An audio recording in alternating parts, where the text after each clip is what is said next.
Fru is here till 7:30, and then he's got to go to work. One of the few people in the United States still working, apparently. Have to work to put food on the table. Yeah. And then we have our producer, John McDonough. Mike Smith, our intrepid member from New York, is currently hiding in Florida. I think that's because he heard that Andrew Cuomo is going to be running for Attorney General in the next election. All right, I'd like Fru to sort of introduce this. These are the original videos, Fru. These are the videos I can't download. Okay, we are in Bamenda now. That is the economic capital of Amazonia. It's 37 seconds long. Well, you know, this struggle has been going on for 6 years now.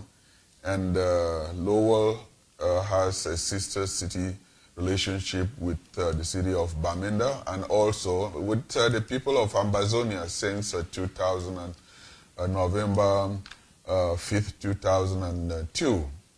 And with that relationship, Lowell has really stood by her sister city, the people of Bamenda. And since this crisis, Lowell has really been following through. If you realize, even right now, it is very, very sad to say this, but I have to.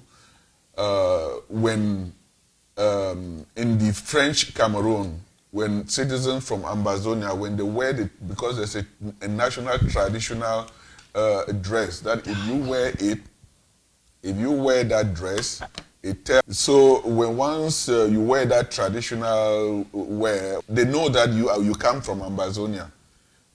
Recently, they are Ambazonia who are living on the French side, Douala, Yaoundé, and most of the French cities. Almost about 5 people have been shot dead in public just because they wear that dress. And wearing that dress now in French Cameroon marks you as public enemy #1. And they have just used that to be killing people.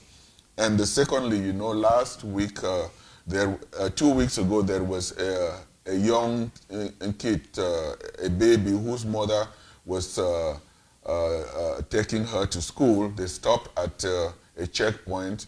The military person asked for bribe, 500 francs, which is $1. The taxi driver did not want to give the money, was rushing to drop the kid at school. He blew the kid's brain. It was too graphic to show. And last week, a bomb exploded at the university in Boya in southern Cameroon. And guess who would be behind all this? Is the French Cameroon government. On Friday, this young baby, 7 years old, was waiting for a bus to go to school. The army officer, an army truck came by and killed her. So the video that we are really about to watch is indicative of the lawlessness, the heartlessness that the army that is supposed to protect people and bring peace is the very army that they are using to kill the citizens, killing babies. I wonder what kind of a person will kill a baby. And almost 500 villages have been razed down. Almost hundreds of thousands of people are displaced and refugees.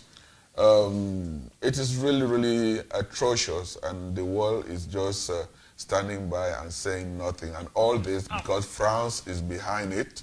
I see a big crowd here. Yes, it's just seconds. Okay, let's play it. I got the volume up. We'll see what happens. And here we go. You watch, you see how they are carrying the little baby along. It is so, that is the baby that the army killed. Because you have to bring something else up. One of those people is showing a weapon.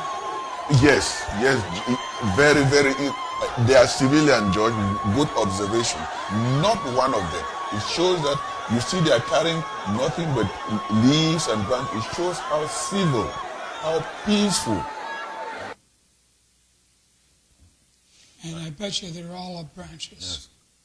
And the other one is just few seconds, John. That is, I think, a relative who is carrying the baby.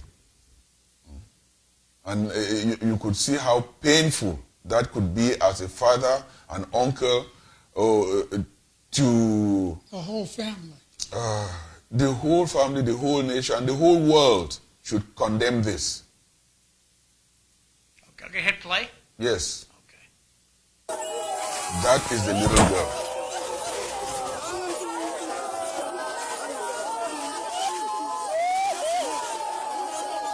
I mean, there is no violence. That shows, I mean, look at that crowd. That is what Amazonia is living every day. And do you really tell me the international community doesn't know? All this because France is behind. And they have so many industry, British companies, the Western world, they have companies and they have signed all deals with the dictator in Yaoundé.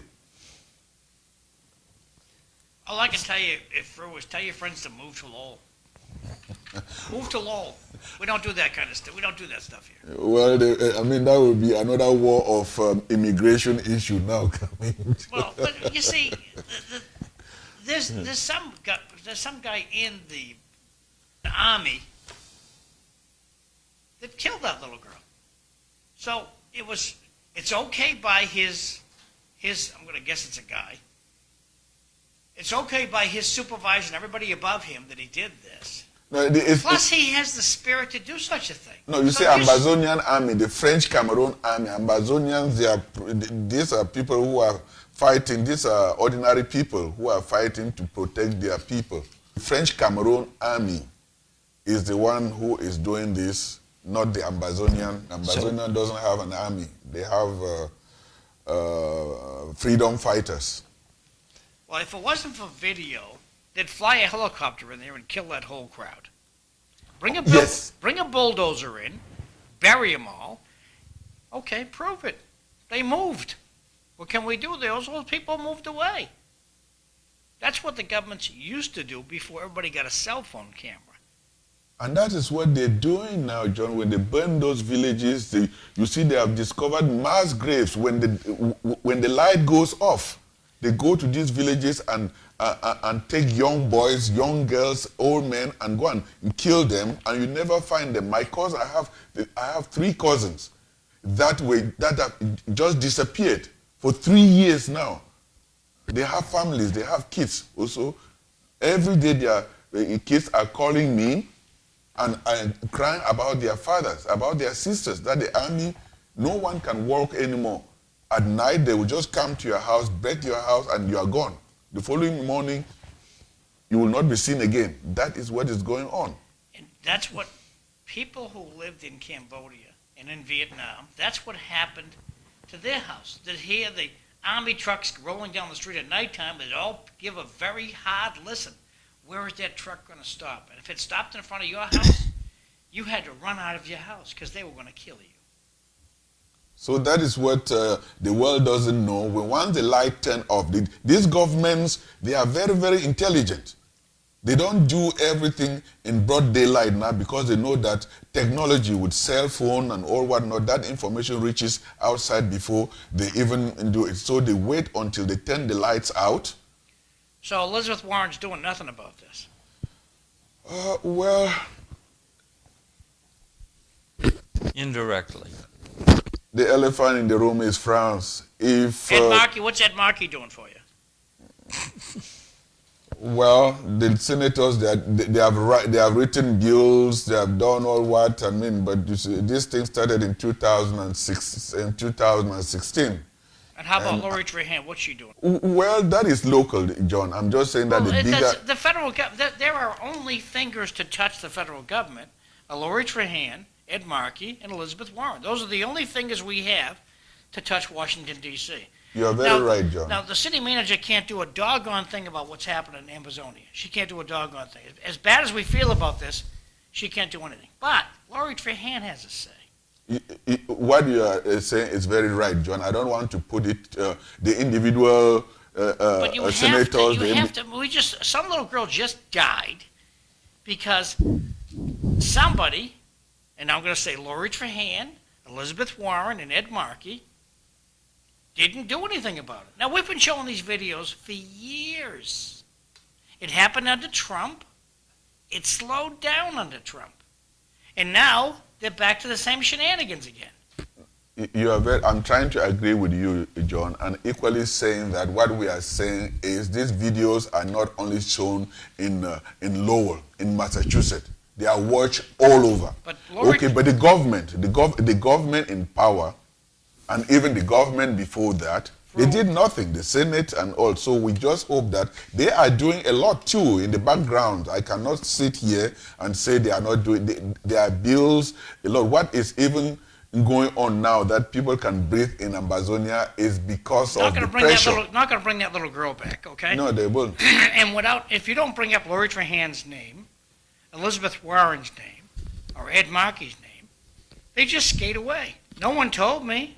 I didn't know. I don't watch your show. I don't know what's going on in Ambazonia. These are the excuses that they get. Communication directly to Lori Trahan, Elizabeth Warren, and Ed Markey will get some traction on this issue. Because it goes back to the days of Moses. They all worship money above everything. Money is the most important thing in the world to people.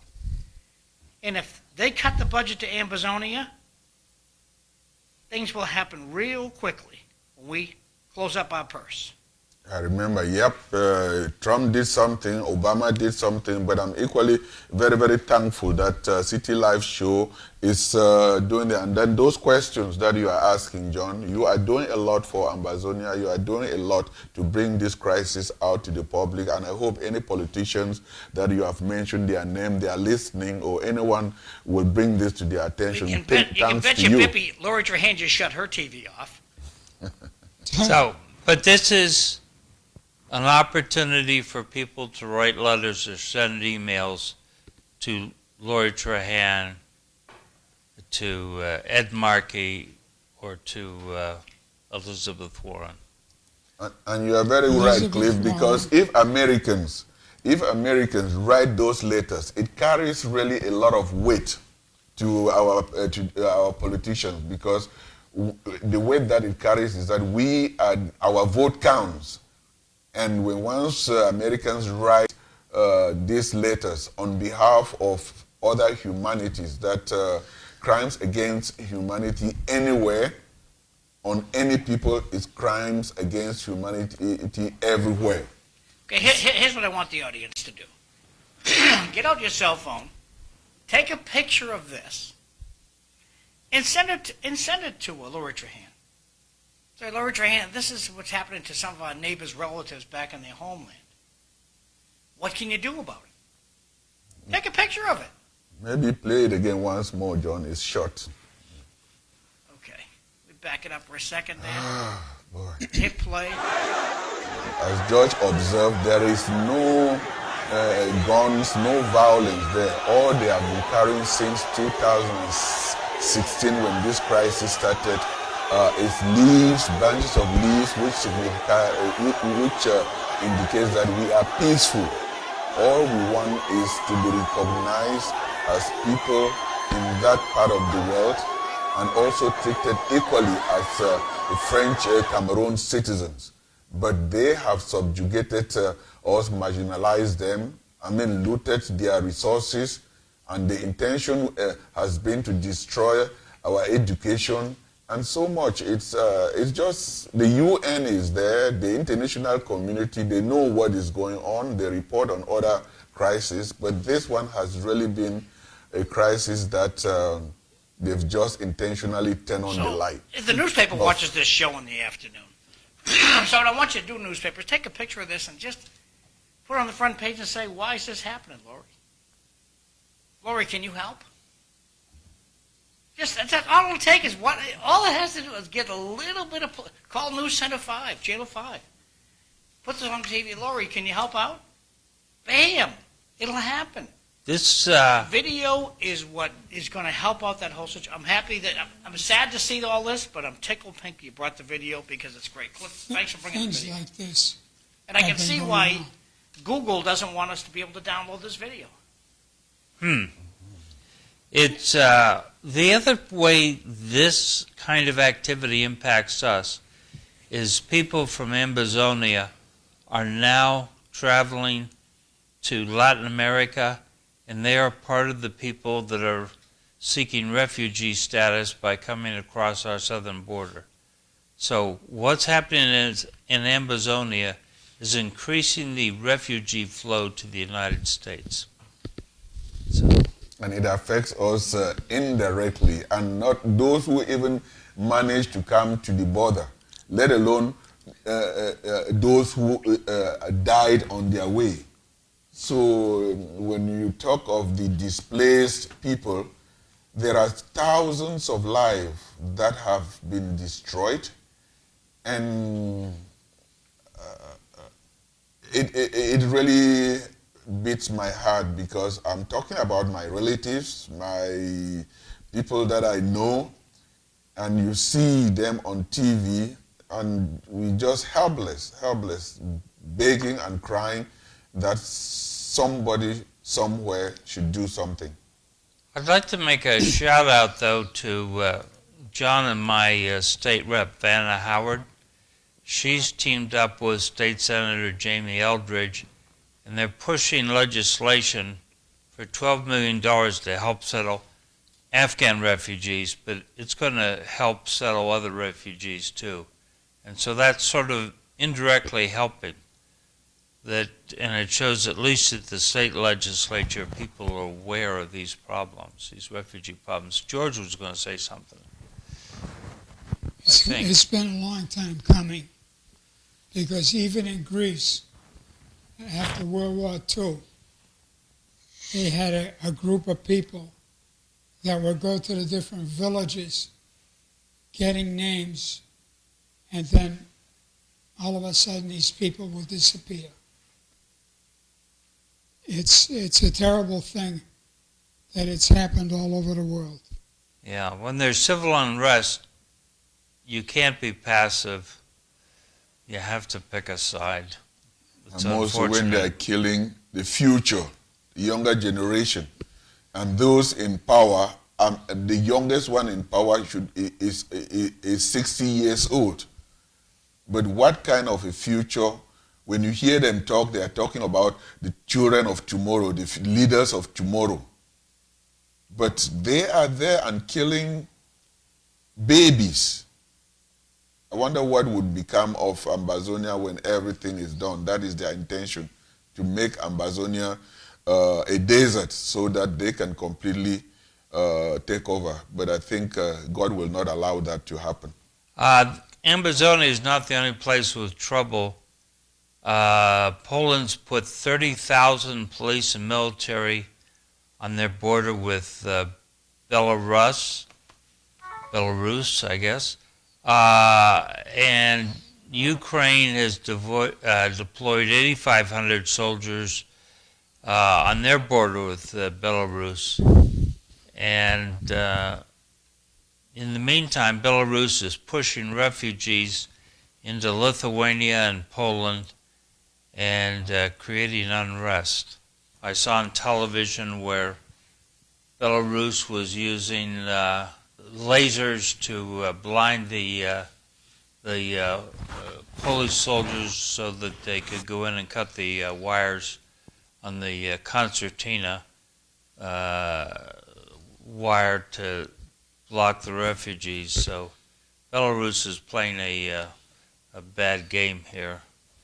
But Cliff, I mean, as someone who knows history very much, don't you think that this is very, very risky because it's bringing the West against Russia, and that could be, I mean, it takes just an incident for a major thing to happen?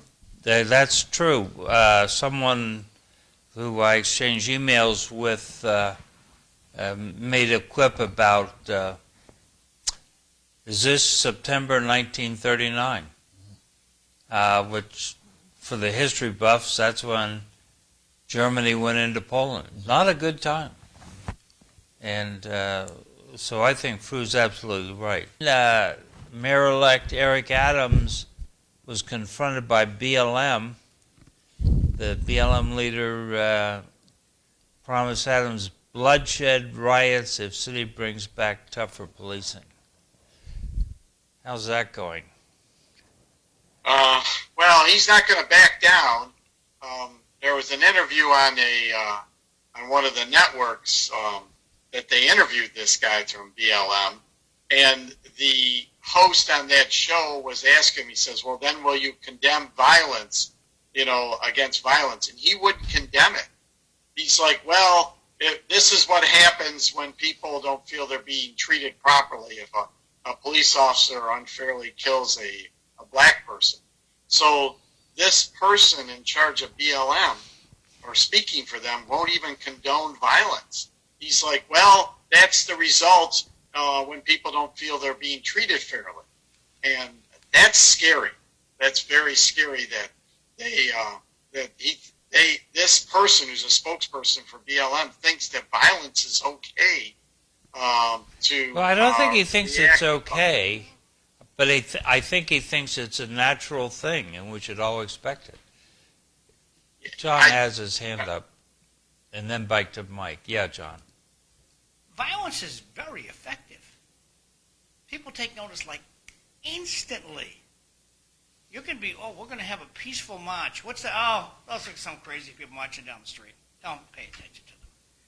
But when they're breaking windshields as they walk down the street.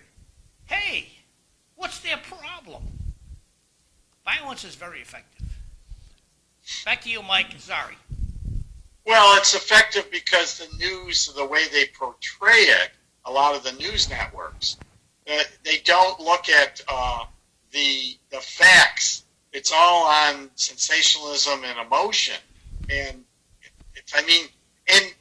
and the sad thing is, in a lot of these communities where this is happening, small business owners and a lot of minority business owners are the ones who suffer the most from this.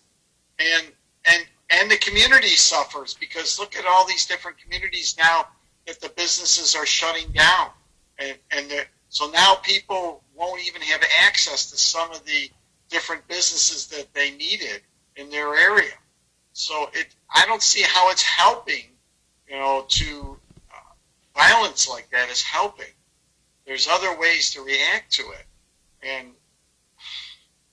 it's just, all it's doing is when a leader of an organization like this talks like this, that violence is going to happen, is he's fanning the fire, so to speak. He's getting people like, oh yeah, this is how people look and say, yeah, we're going to do that because that's how we should react. And that's not good. Because this new mayor of New York, who's a former captain of the New York City Police, he's not going to put up with that. He's going to clamp down really hard, I believe. And because he wants to make New York safe again, where people can walk up and down the streets, and they don't feel that now. And I believe that he's going to be very tough on this. Go ahead, Brooke.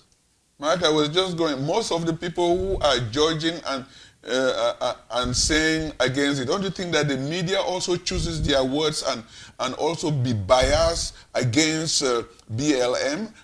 Most of the people who are standing outside from a difference, they are not in that neighborhood. Why is it that the police are unevenly spread in other neighborhoods than in this neighborhood? Do you remember the years of stop and frisk? Did people not really condone that? And in hindsight, do people really think that that was good for a particular community and a particular people? Isn't it bias also for people who are living in well-protected areas where there are police? They stand from 1,000 miles and judge people who are suffering? And then when people who are suffering, feeling the pain, someone who is not part of that community, you stand from outside when they say the media uses language just simply because they are biased about a certain group of people or certain organization and say things like this. By the same token, if people who are from that community, their own community, say things, you see the media to watch their language to promote it and make them look like angels. Is that not a double standard that the media and people who are looking at things who are not even from that community and from looking at it from outside? He who wears the shoes knows the angle it pinches most. No, I understand where you're coming from, Drew. I think, well, the problem is everything is reactive now. It's not proactive. I mean, the police need to have a better connection with the community that they're policing. And I think when the police have a better connection with the community they're in, then there is less issues. And that's the real root that they need to get back to, where, you know, people in those communities trust the police that they're going to do what's good for that community. And I think we've gotten away from that. And if they can get the connection back again, then everybody will be on the same page in those communities. So I'm not saying what's going to happen. I want to happen, but I just see that there's going to be, it's reactive. Everything's reactive now. It's not proactive. It's not that everybody's rowing in the same boat. It's like we've got to go in and do this because this is what the public perception is how we should do it. Well, it's definitely. I understand where you're coming from, Drew. I agree. But I totally agree with you. But just the mere fact that you are stressing on BLM, it is equally biased. It's just to give that bat, to condemn a dog and give a dog a bad name continuously so that you can kill that dog. Well, I think the problem with BLM right now is the person who's speaking for their organization. Instead of trying to say we need to work with we all need to work together, it's like, you know, the only action is going to be violence. And either side, violence is not good. It never ends up well. It never leaves a good taste in anybody's mouth. It doesn't bring people together. So, I mean, I wish that this person who's speaking for BLM could sit down with the new mayor-elect and say, okay, let's look at how are we going to not make the mistakes of the past and move forward and work together to make everything better. I just don't see that happening now, and that's what scares me, is that, you know, they've drawn their line. The mayor's on one side saying, we're not going to put up with this. The person in BLM is saying, well, if anything happens, we're going to have violence. So it's like they're setting themselves up. Both sides are setting everything up for failure, not success. But the mayor of New York is black, right? Yes, he is. But you see another point there where special interests are pushing a friction on both sides. Those who are standing from outside are judging the language of BLM as violent and pushing the mayor because they want to stand and observe exactly where the confrontation will happen so that they can be the very first one to condemn. That is one of you who is sitting there. You see the dynamics of the politics where people would juxtapose and stand on the sidelines and see that these two characters are one and the same.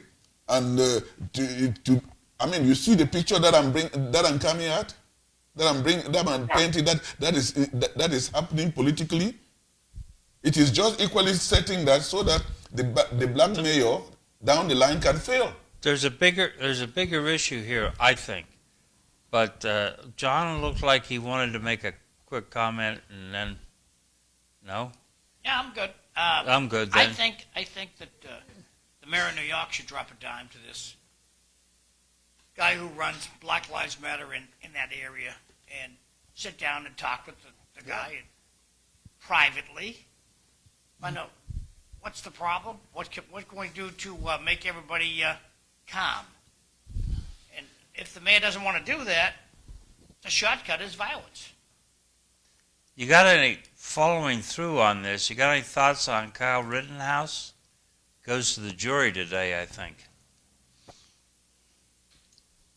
I have not been following the trial, Cliff. The only thing they show you is the snippets that they want you to see. I haven't been sitting there like the jury. Yeah. And I haven't sat at a couple of jury trials. You see a lot different view of what's going on in court when you're on the jury. You hear every single thing. You see the lawyer's face, the judge's face. You see the people who are on trial. You see their face. And it's just amazing how jurors feel about something. And you have to prove on a law. Did this kid break a law that he's being charged of? That's the question. You know, so did he kill? I don't know if he killed people. I don't even know what the kid did. But did he break a law or didn't he? And that's what the jury's going to be asked to judge. Did he break the law or didn't he? Well, anybody walking around with some kind of an automatic weapon maybe should be questioned. Is it legal to carry around that weapon in that town? He was actually marching with a group, and nobody really cared. Now, is this kid black, white? What is this kid? White. He's Caucasian. Okay, so he's white. Yeah, he's 18 years old now. He's 17 when this happened. Did he kill a white guy, a black guy? Still white guy. Two. He killed Two. He killed two white guys. And shot a third. So it's all white people. So, but really look at it. When he was in court crying, those were really, they were just, to me, those were, he was acting. Because when you watch the video, when he killed, he carried it, even the armory, the army, the police, they let him walk through. I mean, they push it. I mean, it was an AK on the street. Was an AK. Right. I mean, they allow a kid, and he moved in from a different state. Yeah, his mother drove him. Yeah, and then they are saying that he's doing that for self-defense, and he comes there and he's acting and saying, crying, and like, I mean, when this thing happens. But for my point is that for us sitting here as a bunch of pundits talking about this, we've only seen what the news media has unveiled. And so what we see is the made-up version of what the trial really is. And the juror is sitting there with the facts that that person on the jury gleans from the trial. They're not watching TV. They're not watching the highlights with all the makeup and that the media puts out there to attract more attention, to get their ratings to go up. And right now, the news media, that's what they're doing. What we need to be doing is, as strategic thinkers, taking a longer-term view. What are the branches and sequels to this? When the jury reports out and they convict or find him innocent, what is going to be the reaction on the street? The National Guard, 500 members of the National Guard have been called to stand by. And I think another important thing that they should do now that I'm here talking, just watching on TV what is going on and being emotional, they should equally educate the public about the law, because what we see and what they are judging them based on the eyes of the law are two different things. So the jury will look at the facts based on the law in place and pass a verdict based on how they are instructed to view the law and analyze it. But the public, if they are not educated as to that, this is the law. They are using but the law to judge him and not emotions. And that is really normally what the problem is, that in my own view. Fru, you're exactly correct, because I don't know if any of you here have been on a jury before. I've been on a jury trials at least 3 or 4 times. And Fru is correct. You follow the law. It doesn't matter whether you like the law or not. A jury has to follow the law and look at the evidence presented, not try to guess on what should have been there. And it's very tough sometimes on a jury to follow the law and make a decision, because sometimes you get emotionally drawn into the person who's being charged or the victims or whatever. And you have to remember that the judge gives instructions that this is the law and this is what you're debating, what you're making your decision on. And, of course, when juries are having their deliberations, nobody knows for sure how they make their decisions unless they say something afterwards. But Fru is absolutely correct. The judge gives you what the law says, and you follow based on the law. Well, I've been on the jury stand too once. Yeah, that's an important distinction. The judge tells you what the law is. The jury is supposed to try the facts. But this judge is taking it a little bit more. He made some statements that he should have kept his mouth shut. Plus, I have to kick Fru out. Fru's wife said that she needs him to go to work and earn money for the food. So thank you for being here, Fru, and for bringing that video and bringing that to our attention. Well, I thank the City Life Show. I thank you for always keeping Ambazonia in the front lines, and the people of Ambazonia will always be very, very thankful that you are standing up for them thousands of miles away. And that, in the spirit, in the memory of that little girl, I think the world should understand, and I could say not much, but I should thank you very much. Thank you for to honor baby Brandy. Okay, thanks, Okay. Fru. I appreciate it. Well, if it wasn't for people like yourself, no one would have known this. You've done a super job in presenting your case. Thank you, George. Thank you very much. Yeah, thank you, Fru. Thank you, Mike.